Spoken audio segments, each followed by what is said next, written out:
Again, another book about the UK Armed Police, and today we're going to talk about a book which in many ways could be regarded as an update, an expansion, and a much more heavily illustrated version of a previous book I reviewed, London's Armed Police. And this book is called Stop Armed Police and is written by Stephen Smith, who was a firearms officer, specialist firearms officer with Black Team. So it's an insider's view. A lot of similarities to the book I just mentioned as regards some of the early material on the history. For example, it talks about the terrible shooting of murder of three police officers, Geoffrey Fox, Christopher Head, and David Wanwell, by Harry Roberts, who went on the run and was later captured. And as far as I know, I think he's still in prison. And the influence that had on armed operations. Because it was such an outrage at the time. I can remember when I was in primary school, a policeman, not in our area, miles, I think probably in London, had been stabbed, and we all said prayers for him. It was such a rare occurrence. So the murder of three police officers was cataclysmic. And the book really goes over almost every armed operation up till the time of writing. Every operation the armed police were involved in, and every shooting of police officers and attacks on police officers and so on. One interesting case I remember was an officer who was on diplomatic protection duties in Kensington, was returning from his lunch break, and he encountered a bank robbery in action, which included a guy with a shotgun and a guy with a pistol. And he challenged them. He took hits from the shotgun but returned fire and killed the guy with the shotgun. But the interesting thing was, and I remember this at the time, was there was quite a bit of criticism in the newspapers that this officer, who was one of the few routinely armed officers because he was on protection, should intervene in an armed robbery. It kind of wasn't the British thing to do. Another shooting which is covered in detail is the Waldorf case.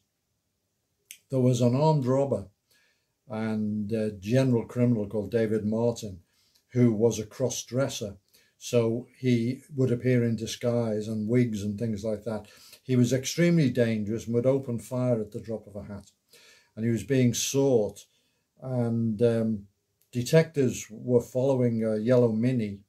This was in the Earls Court area, and it was raining, it was nighttime. And they thought it was Martin in the front seat. It was actually a chap called Stephen Waldorf.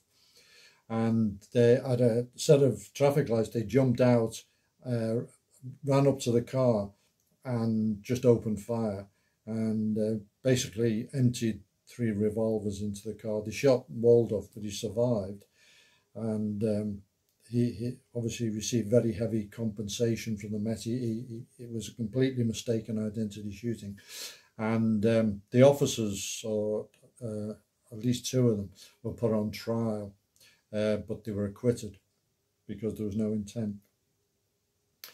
But then this had implications for training, and the training course was doubled from 1 to 2 weeks. Another section of the book covers the introduction of the ARVs, the armed response vehicles, and as I mentioned in a previous review about the first one we did on police armed operations, it was an idea that was started up in West Yorkshire, and at first there was all sorts of restrictions on the ARVs. The weapons were locked in safes within the vehicle and were carried unloaded. This resulted in at least one incident where the police didn't get the weapons fully loaded in a fast-breaking situation.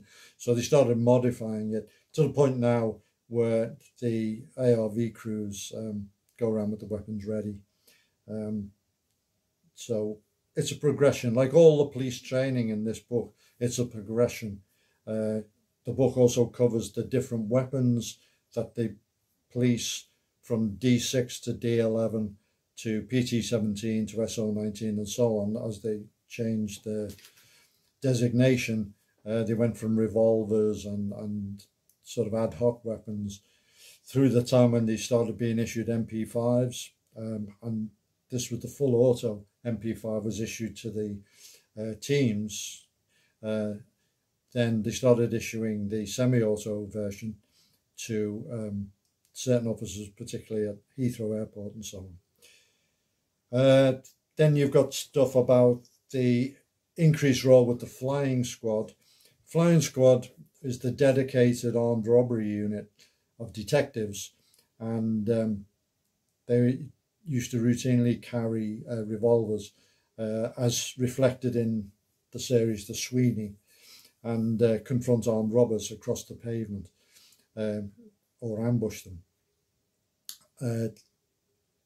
They were a bit wary of including the firearms guys because they had a different ethos. They were uniformed officers, and the way they gave evidence and so on.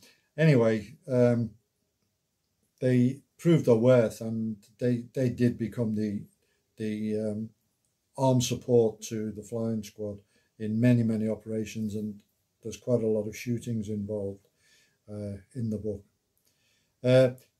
Goes into the development of tactics from very early days, working out in a woodland area, Epping Forest and so on, doing searches and taking the guys through different types of tactics, right up through to more sophisticated building searches and to more specialised room combat and so on.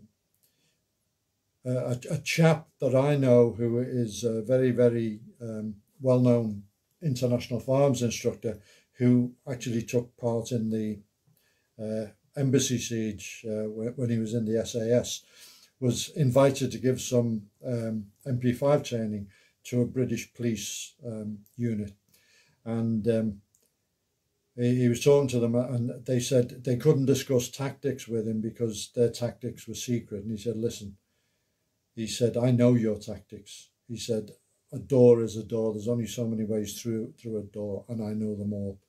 He said, there's no such thing as secret tactics. But that was kind of an attitude you got with some of the police units at the time. A lot of them did become more open to outside consultation, and as we'll see in another book, one of the chaps used to actually bring in the kind of shoots he was doing in civilian competitions into the teams. Another thing in the book was abseil training, and the guys went to a massive big cooling tower and did 720 feet abseils, which is impressive by any standards in the world, and it obviously takes the skills to a high level.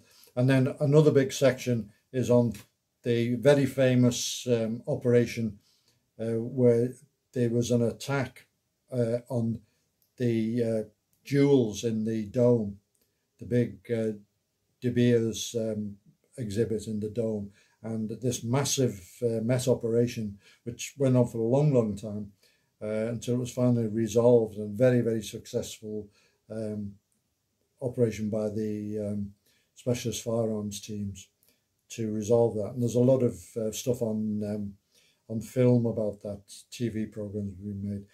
The book, it's highly detailed. It's very heavily illustrated in colour and black and white and diagrams. It really takes you inside the operations and is a terrific read. and I do really recommend it to anyone interested in this subject.